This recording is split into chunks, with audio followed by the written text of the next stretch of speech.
कहते हैं महाराज टाइम नहीं है। टाइम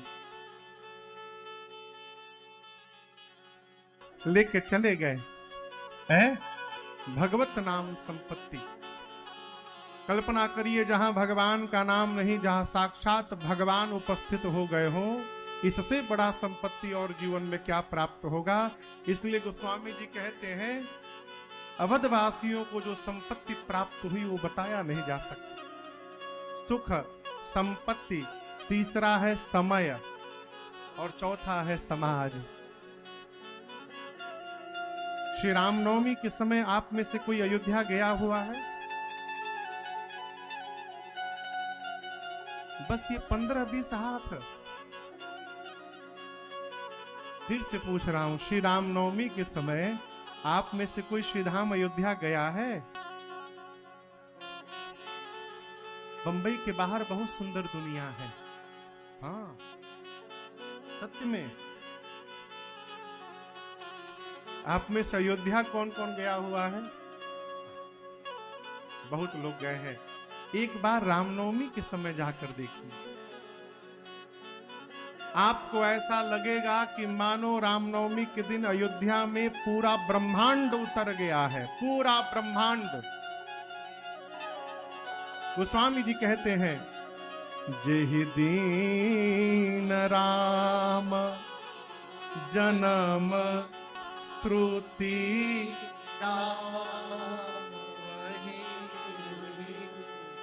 तीरथ सकल तहा चलिया। वेद भगवान राम जी के जन्म की जो तिथि बताते हैं, चैत्र मास शुक्ल पक्ष नवमी तिथि, नवमी के दिन, रामनवमी के दिन ब्रह्मांड के जितने तीर्थ हैं सारे के सारे तीर्थ अयोध्या में उस दिन उपस्थित रहते हैं दोपहर के समय।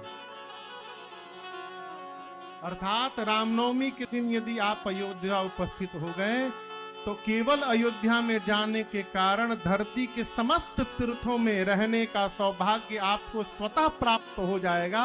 ये रामनवमी की महिमा है।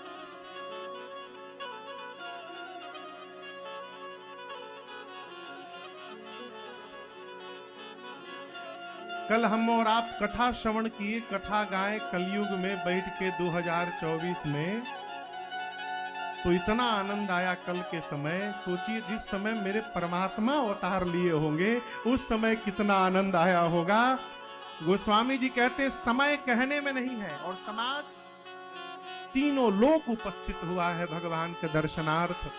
इसलिए बाबा कहते हैं वह सुख संपत्ति समय समाज, कहने में नहीं आता।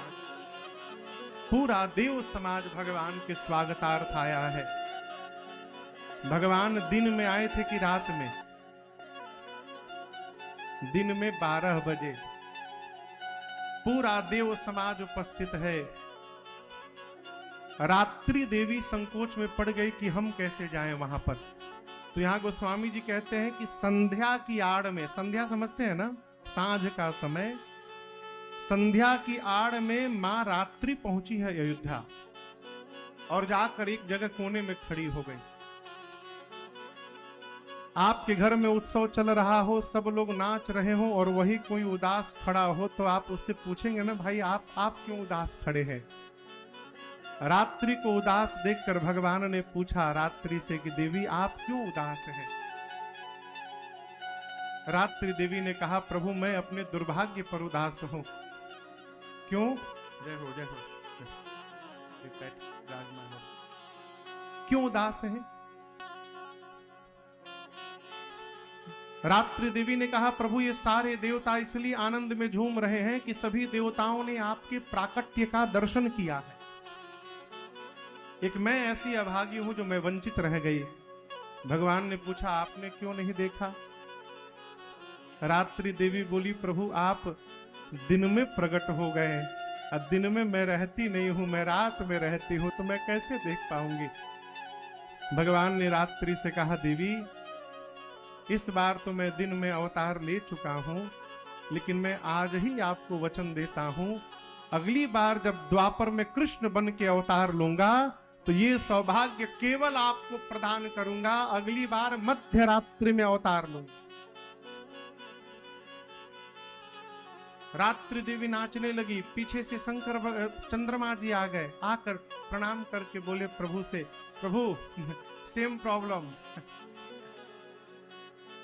हमारी भी यही समस्या है नाथ, मैं भी आपको ठीक से नहीं देख पाया। भगवान ने कहा द्वापर में देखिएगा। चंद्रमा ने कहा प्रभु आप त्रेता में आए हैं, द्वापर में कितना लंबा समय है, कैसे इतना लंबा समय बीतेगा कैसे?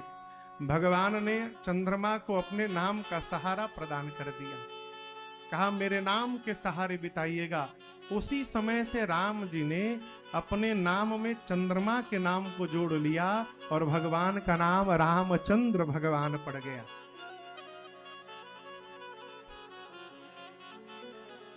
जिस समय राम जी चंद्रमा से ये बात कह रहे थे, वहीं बगल में भगवान शंकर खड़े थे।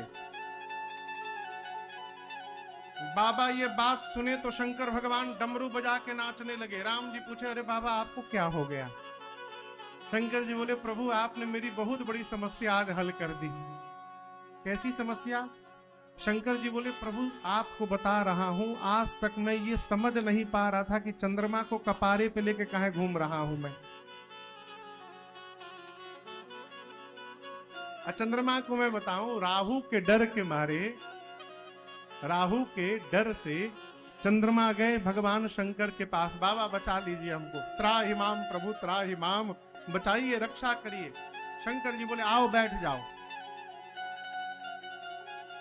आप गुरु जी के पास जाएंगे, गुरु जी कहेंगे आओ बैठ जाओ, तो कहां बैठिएगा? कहिए चरण में कि कपारे पर? चरण में। शंकर जी चंद्रमा को बोले आओ बैठ जाओ, चंद्रमा जाके कपारे पे बैठ गए बाबा पे। शंकर जी बोले प्रभु आज तक मैं नहीं समझ रहा था कि इनको मैं सिर पे क्यों ढो रहा हूं, लेकिन आपने मेरी दुविधा मिटा दी नाथ। जिसके नाम में आपका नाम जुड़ा हुआ है प्रभु, उसको मैं सदैव अपने सिर पे धारण करने को तैयार हूं। और मैं आपसे कहूं जीवन में असली प्रशंसा तब समझिएगा जब आपके घर के अगल बगल के लोग, आपके घर के लोग आपको भगवान का भक्त कहने लगे। समझिए यही आपके जीवन की असली परिचय यही प्राप्त हुआ। भगवान से संबंध बन जाए, लोग कहें तो देखो वो भगवान के भगत जा रहे हैं, ये असली प्रॉपर्टी है? आनंद हो रहा है। भगवान किस वंश में अवतार लिए हैं? जोर से कहिए। हाँ देखिए बीच में बोलते रहिए। हम इसलिए पूछते हैं कि कई लोग समाधि में चले जाते हैं कथा सुनते सुनते। 3 घंटा खूब चकाचक नींद आवत है साहब। अरे जिसको घर में टिकिया खा के नींद आती हो, कथा में बिना टिकिए के सो जाता है। कथा के बाहर 3 घंटे बाद जब निकलता है, लोग पूछते कैसा रहा? क्या कथा सुनाए महाराज, समय का पता नहीं चला। 3 घंटा कैसे निकल गए? क्या सुने? अरे बड़ी ऊंची कथा सुनाओ थे महाराज, इतनी ऊंची कथा थी कि सब ऊपर ऊपर ही चली गई, समझ में कुछ नहीं आया। 3 घंटा तो भाई साहब सोए थे। बीच में संवाद करते रहिए, इसको अनुमोदन कहते हैं। हमारे कलकत्ता घर में, घर के पीछे एक चाची थी, अब तो नहीं रही। मैं जब छोटा था तो हमको कहानी सुनाती थी चाची, और कहती थी कि बीच बीच में हूं बोले के पड़ी। कोई कथा सुना, अच्छा अच्छा हाँ, ऐसे कहते हैं ना, इसको अनुमोदन कहते हैं। भगवान किस वंश में अवतार लिए? सूर्य वंश में। दोपहर के 12 बजे भगवान आए, 12 बजे सूर्य नारायण सिर के ऊपर रहते हैं। अब जैसे हमारे अजय भैया कहाँ बैठे हैं? अजय गुप्ता जी उधर बैठे हैं। 2 दिन के लिए कलकत्ता चले गए थे, कल रात में आए हैं। कलकत्ता चले तो गए थे, लेकिन इनका शरीर कलकत्ता गया था, मन इनका यही लगा हुआ था कथा में। दिन भर फोन करते थे, क्या हुआ, कैसे हुआ, गाड़ी गई कि नहीं, ट्रेन में रखाया कि नहीं, पहुंचा कि नहीं। कहो आपके घर में उत्सव हो और यदि आप वहां नहीं हैं तो शरीर आपका भले दूर रहेगा, मन आपका घर में ही लगा रहेगा।